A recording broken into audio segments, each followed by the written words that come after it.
Tere päevast! Postimehe sõjastuudio alustab. Maailm seisab täna silmitsi tõsiasjaga, et Iraani vastulöök USA ja Iisraeli ühisoperatsioonile on ikkagi päris ulatuslik. Ei rünnata mitte ainult USA baase, vaid ka ümbritsevate riikide tsiviiltaristut ja naftarajatisi. Meil on stuudios vaatleja Raivo Vare. Tere päevast! Tere päevast! Kui me hakkame sellest minu sissejuhatust peale, et kas see Iraani vastus oli midagi enamat, kui rünnaku korraldajad ootasid? Jah, ma arvan, et oli natukene. Kahel põhjusel. Esiteks oli Iraanil selja taga üsna äsjane kogemus suuremast pommitamisest, mille läbi viisid Ameerika ja Iisraeli lennuväed ja tegelikult sellest võeti õppust. Ehk siis, kui eelmine kord vastuse koordineerimine võttis selles hierarhilises süsteemis aega, siis seekord olid ilmselt ette jagatud välja juba mingisugused korraldused, kuidas toimida vastutegevuse mõttes. Üks nendest oli ka see õigusjärgluse nii-öelda ajutise paikapanek, aga palju tähtsam oli see, et ilmselgelt anti komandöridele teatud voli vastu tulistada, ilma et nad peaks ootama keskusest käsku. Ja see oli selles mõttes teistmoodi võrreldes nende asjadega, mis enne olid, sellepärast et praegu ju rünnati just neid käsukeskusi ja rünnati väga efektiivselt ja tulemuslikult ja maha võeti 150, nüüd juba ilmselt juba üle selle võtmeisiku, kes on seotud julgeoleku ja jõu nii-öelda rakendamissüsteemidega, kindralid kõiksugused ja muud tähtsad tegelased eesotsas kõrgema juhi Khameneiga endaga. Ehk siis nende käskude saamine olekski olnud keeruline ja selle peale ilmselt ka koalitsioon lootis, et on võimalik nii-öelda vältida kiiret vastulööki, aga tuli välja, et kuna juhid ja süsteemid on rikutud, ja juhid maha võetud, aga ei tulnud välja, hakati vastu tulistama sellega, mis on ja hakati vastu tulistama laiemalt, kui algselt oli ka ettekujutus. Nimelt üks asi, et tõenäosus, et tulistatakse vastu Araabia riikides seal piirkonnas asuvates sõjabaaside suhtes või Iisraeli suhtes, see oli ju kõigile selge, see oli juba teada. Aga see, et hakatakse tulistama ka tsiviiltaristut, et hakatakse tulistama näiteks Katar pani tulistamise tõttu, ründe tõttu kinni suurima gaasi välja maailmas ja selle suurima vedeldamise tehase. 20% maailma vedelgaasist on Katarist. Ja samamoodi Saudi Araabias rünnati Aramco tehast, mis on üks maailma suurimaid ja samuti pandi kinni. Nüüd laevad enam ei liigu. Ja nüüd rünnati mitte ainult Iisraeli, vaid rünnati ka näiteks Jordaaniat, mis oli enne mängust väljas. Rünnati näiteks isegi Küprosel asuvaid Briti baase kahe pikama drooniga.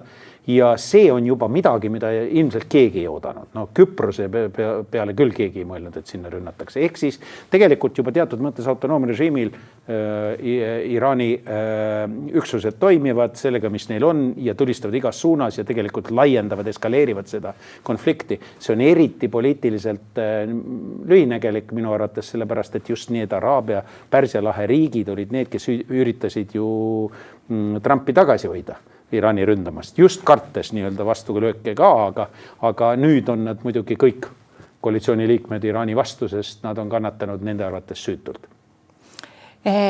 Tänaseks on analüütikud suhteliselt ühel meelel, et põhitegija või põhiinitsiatiiv selle operatsiooni puhul oli siiski mitte USA, vaid Iisraeli käes.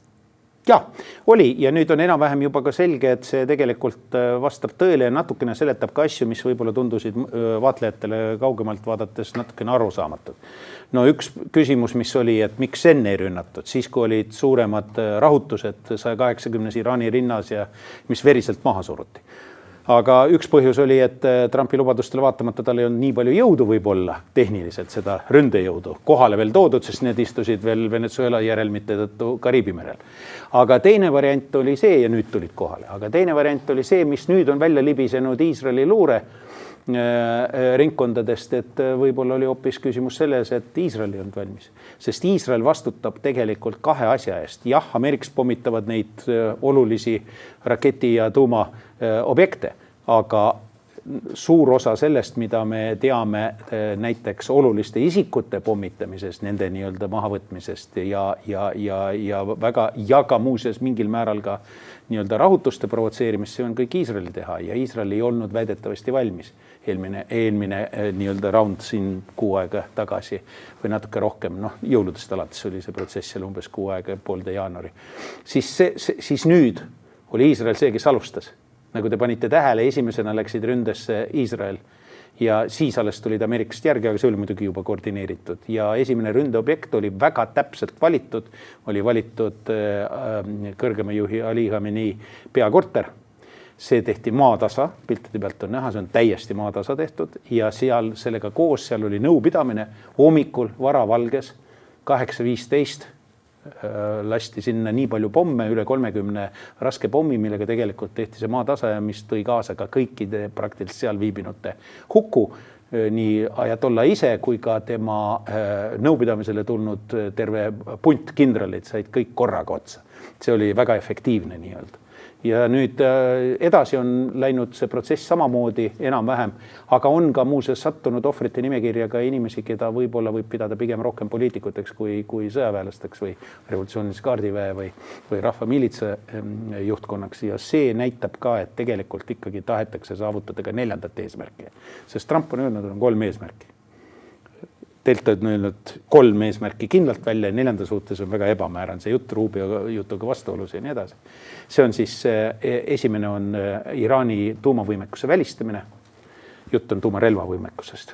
Igast ajast igavesti, seda ütles Trump lausa sellises formuleeringus.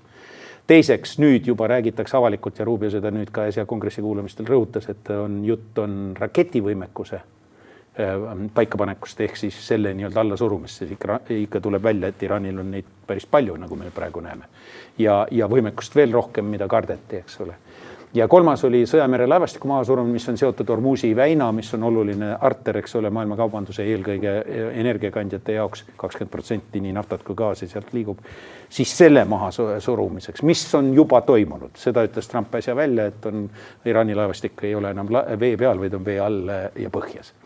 Ja nüüd 4., millest räägiti vahepeal ettevaatlikult, millest tegelikult Iisraeli liitlased on rääkinud palju avameelsemalt eesotsas Netanyahuga, kes mõni aeg tagasi lausa otse pöördus Iraani rahva poole sellise üleskutsega, on režiimi vahetus. Ameerikast nii vist päris ei ütle. Nad on võtnud õppust ka Venezuelast, kus ju tegelikult režiimi vahetus pole toimunud, on mingid muud mängud. Ja nüüd sellises olukorras nad tegelikult ei taha avalikult sellest rääkida, aga need sammud, mida astutakse, kaasa arvatud minu viidatud nii-öelda inimeste tapmised, konkreetsete võtmeisikute tapmised, kaasa arvatud ka tsiviilstruktuuridest annavad tunnistust, et tegelikult tahetakse.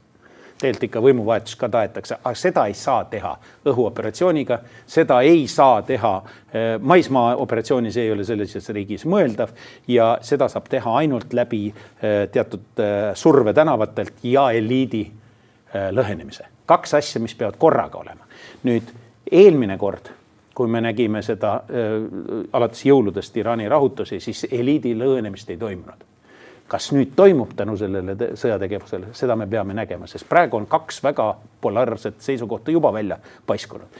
Ühelt poolt on, eks ole, Larijani, kes on Rahvusliku Julgeoleku Nõukogu juht ja tegelikult on ta äärmiselt mõjukas isik, hall kardinal selles süsteemis.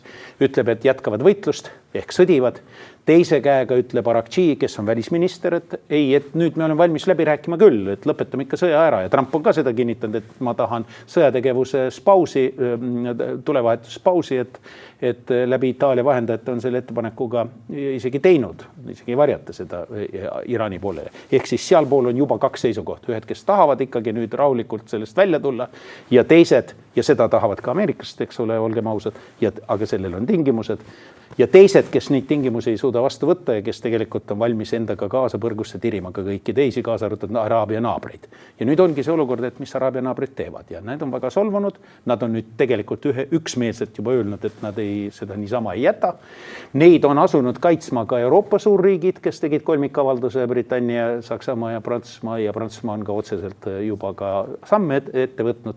Nii et see sõda on nagu tegelikult laiemaks paisunud, sellepärast, et Iraan ründas mitte ainult otsest vastast, vaid ka neid naabrid. Ja nüüd on veel teised mängureeglid või teised huvilised, eks ole. Türgi on üks mänguhuviline, sellest me peame eraldi rääkima, meil pole vist eetri aega. Aga teine on Hiina, sest Hiinale tuleb täna ikkagi sisse Katarist 30% Hiina gaasi impordist. Ja tegelikult ja umbes 15% nafta impordist.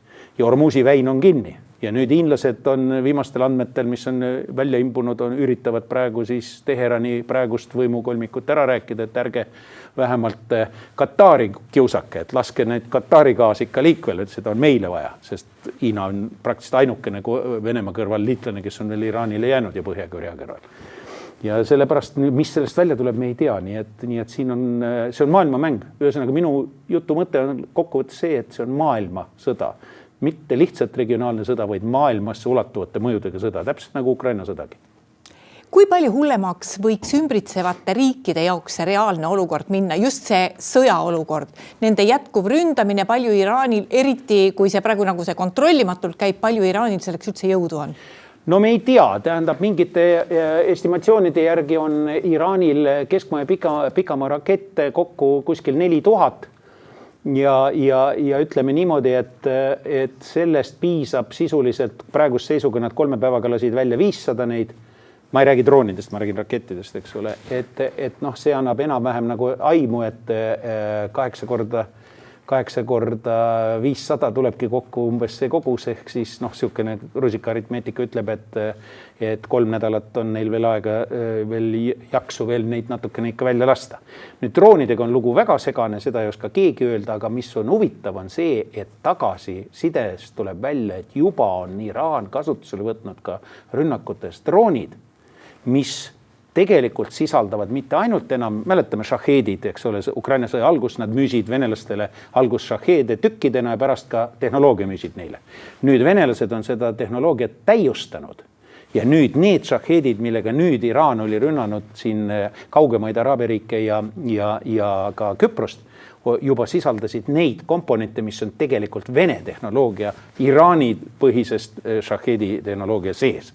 Nii et siit tulevad veel mingid seosed välja, mida keegi ei osanud nagu oodata, sellepärast, et üldist arvati, et nii, seda ei juhtu, et Küprosele poole lennatakse või juba räägitakse, et võivad isegi Egiptuseni lennata ja nii edasi, mis iseenesest on tehniliselt nüüd võimalik.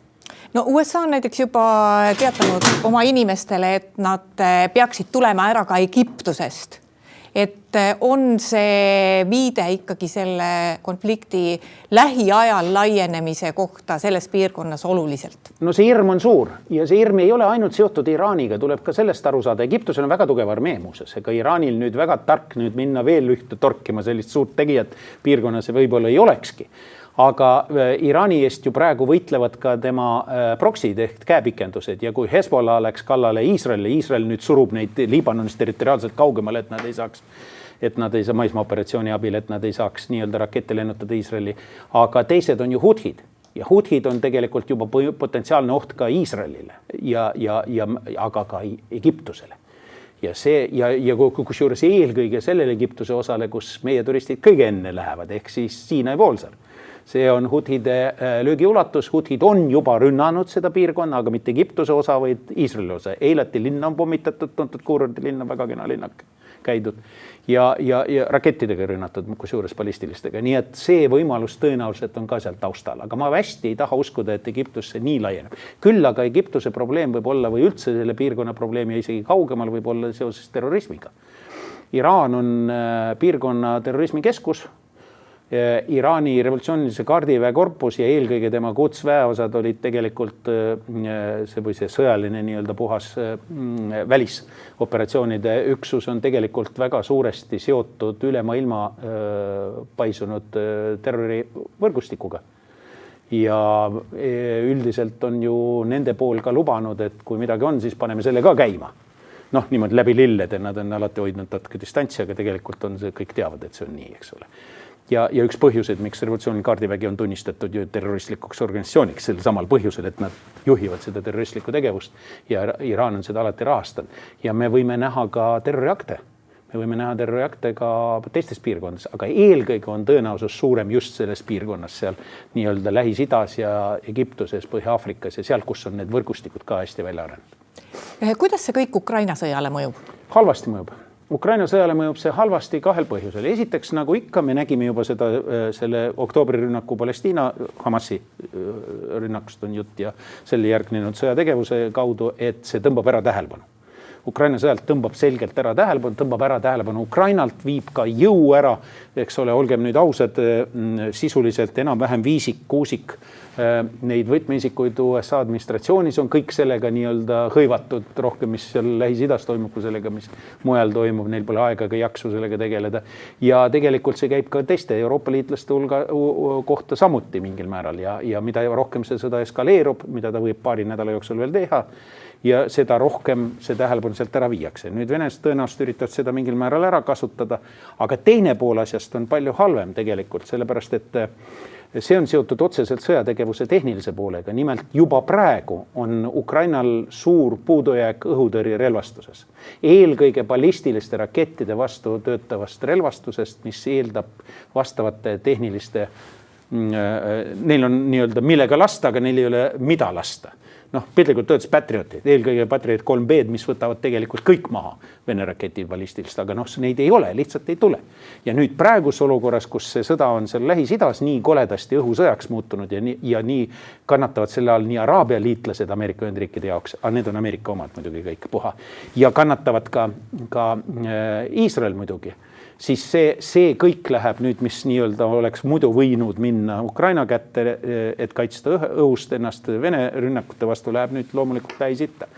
Nii et seal on esmajärjekord hetkel, seal on eskalatsioon nii suur ja see tähendab Ukrainale halbu uudiseid, siis see tähendab, et jällegi rohkem rakette pääsevad läbi õhutõrjest ja pääsevad tapma ukrainlasi linnades eelkõige, sest venelased teadlikult kasutavad neid õhurünnakuid eelkõige tsiviilsektori ja elanikkonna ründamiseks, mitte sugugi nii palju sõjaliste objektide pärast. Lubasid rääkida ka Türgist, et missugune on Türgi positsioon kogu selles konfliktis? No Türgil on nagu kahetine positsioon, sellepärast, et Türgil ühtepidi on see Iraaniga niisugune keeruline suhe, ütleme niimoodi. See Lähis-Ida kolmnurk suuresti ongi Türgi, Iraan ja Saudi Araabia, eks ole. Aga teistpidi Türgil on piirnevad alad ja need on ka need alad, kus on väga tugev ja väga suur kurdi vähemus ja seal samas kohe kurdi vähemuse taga on aseri vähemus. Asereid on ligi 15% Iraanis muuses, kurde 7%.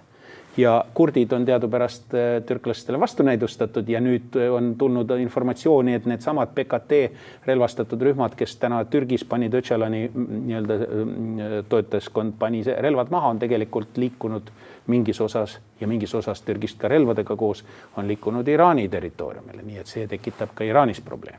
Seal eskalatsioon, mis tugevdab kurde, ei ole türklastele sugugi soovitatav. Nüüd teine pool on see, et türklaste jaoks aserid on omad. Ja mis seal toimub on, neid huvitab igal juhul. Ja me teame, et see Aserbaidžaani kui riigi, kus muuses asereid elab vähem kui Iraanis, aseri piirkonnas. Ja siis Türgi vahel on tegelikult liitlassuhted ja väga tihedad, sõjalis-tehnilised liitlassuhted seal olgas. Ja nüüd muidugi sellel foonil nad ei saa ju oma rahvuskaaslasi, eks ole, jätta ka päris ula peale ja kui seal tekivad mingisugused lahingud, mingisugune verevalamine, mida praegu õnneks ei ole olnud, aga kui peaks juhtuma, sest kui riik hakkab lagunema, siis võib see vabalt juhtuda ja siis on juba probleemid, nii et Türgi vaatab ülitähelepanu. Samas ta mõistis selle nii-öelda rünnaku Iraani vastu jällegi hukka. Aga samal ajal Türgi infrastruktuuri osaliselt jällegi kasutatakse lääne liitlaste poolt. Nii et see on niisugune sasipundar nagu idas ikka. Raivo Vare, aitäh tulemast Postimehe Sõjastuudio saatesse. Hea meelega. Ja aitäh ka kõigile neile, kes meid täna vaatasid. Postimehe järgmine otsesaade on eetris homme. Seniks lugege uudiseid postimees.ee.